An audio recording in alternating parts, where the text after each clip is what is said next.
So the first thing that I do every year when I start preparing for finals is to figure out how much material I need to go over and how much time I have before the exam. So on the screen, this is an example of a schedule I made freshman year. And so I color-coded each class by, I color-coded each class and then I laid out each chapter on the days that I'm going to review it and the different materials. So that way, by the time I get to the day of the exam, I've gone over all the material. But I also want to leave some time to review some of the stuff that I went over in the beginning that I was a little confused on.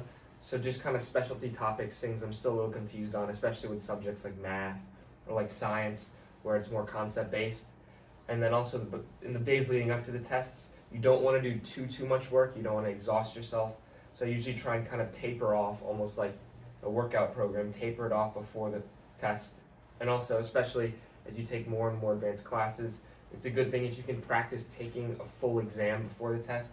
I'd usually try and do that a couple days before just to get the feeling of sitting for that 3 or 4 hour window, because that is a lot different than doing little bits and pieces. But overall, I think the most important thing is being organized early, coming up with a schedule, and stay consistent. Even if you do 20 minutes of each class a night, that still builds up to over an hour of studying a night. And if you do that consistently over a month or over a couple weeks, that'll really put you in a good position to do well when you finally have to take the exams. Awesome. Do you make your own exam, like test exam? No, so what I'll do is I'll basically go back to what the teacher has given me throughout the year, and then I'll kind of redo some of those questions, especially with math, or I'll go to outside resources. So especially for English and history, that sort of content is available online all the time. So I make sure to review the books that you've read, review sort of the time periods that you covered in history, and so that's a really great way of doing that. And then also practicing, old essay prompts or old essay questions, stuff like that.